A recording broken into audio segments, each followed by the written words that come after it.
Ah, the Mona Lisa, the painting that launched 1,000 memes,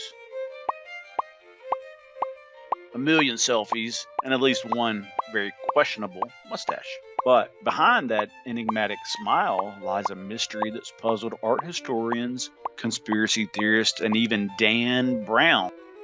Who is she? And why does she look like she knows something that we don't?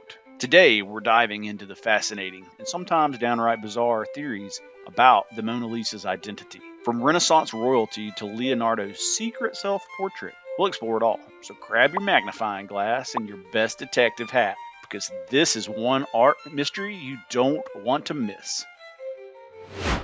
Let's start with the most widely accepted theory. The Mona Lisa is Lisa Gherardini, the wife of wealthy Florentine merchant named Francesco del Giocondo. Now you might be thinking, William, that doesn't sound very mysterious. And you're right. But here's the thing. Even though we think we know who she is, there's still a lot of debate about her story. For starters, Leonardo never actually delivered the painting to Francesco. He kept it with him for years, tweaking and perfecting it until his death. Some say he was just a perfectionist. Others think he was obsessed. Either way, Lisa's patience must have been legendary.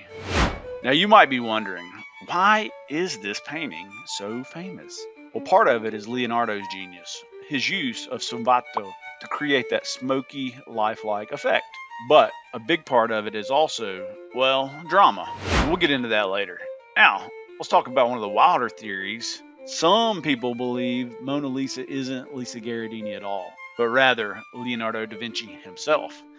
Yes, you heard that right. According to this theory, Leonardo used his own face as a model, blending masculine and feminine features to create an androgynous masterpiece. Proponents of this theory point at similarities between Mona Lisa's facial structure and Leonardo's self-portraits. And let's be honest, Leonardo was the kind of guy who would totally paint himself as a mysterious Renaissance lady.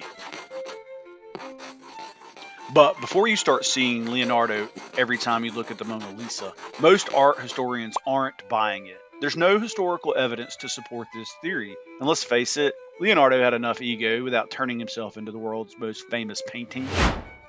Next up, we have the Isabella of Aragon theory. Isabella was a powerful duchess in Milan, and some believe she was the real Mona Lisa. Leonardo spent years in Milan working for the Sforza family, so it's not impossible that he painted Isabella. Plus, she was kind of a big deal. Smart, influential, and definitely the type of person you'd want to immortalize in a portrait. But here's the problem. There's no concrete evidence linking Isabella to the Mona Lisa. And let's be real, if Leonardo had painted someone as important as Isabella, we'd probably have more records about it. Still, it's a fun theory, and it gives us an excuse to imagine Leonardo hanging out with Renaissance royalty.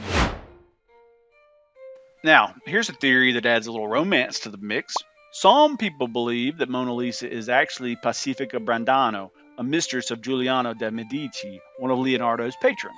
According to this theory, Leonardo painted Pacifica as a favor to Giuliano, who wanted a portrait of his beloved.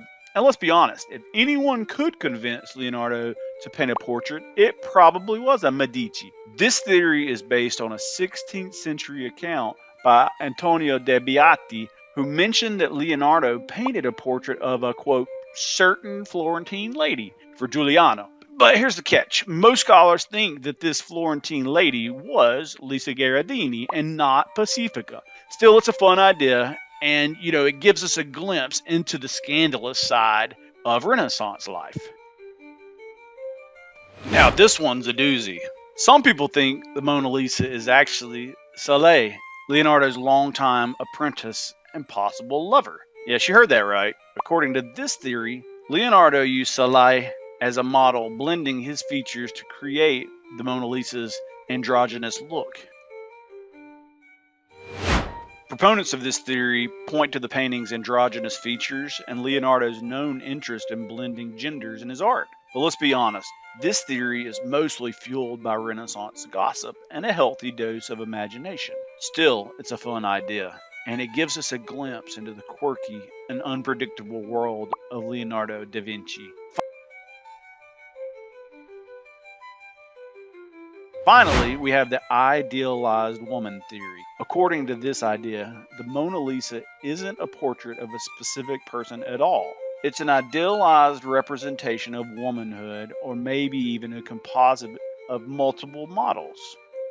Leonardo was a thinker, a philosopher, and a bit of a perfectionist, so it's not hard to imagine him using the Mona Lisa to explore his ideas about beauty, humanity, and the mysteries of the human soul. This theory might not be as flashy as some of the others, but it's a reminder of why the Mona Lisa continues to captivate us. She's not just a painting, she's a symbol of art's power to inspire, to question, and to connect across time and space. So, who is the Mona Lisa?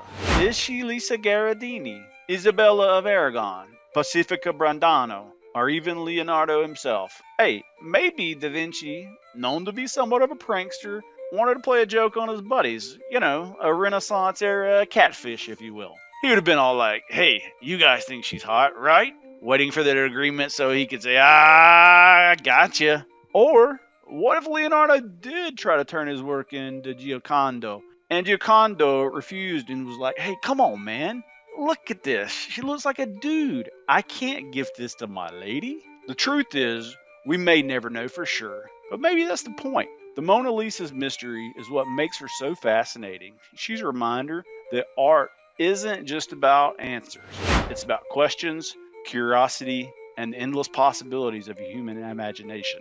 If you enjoyed hanging out with us and talking some history, you know what to do. I'll see y'all next time.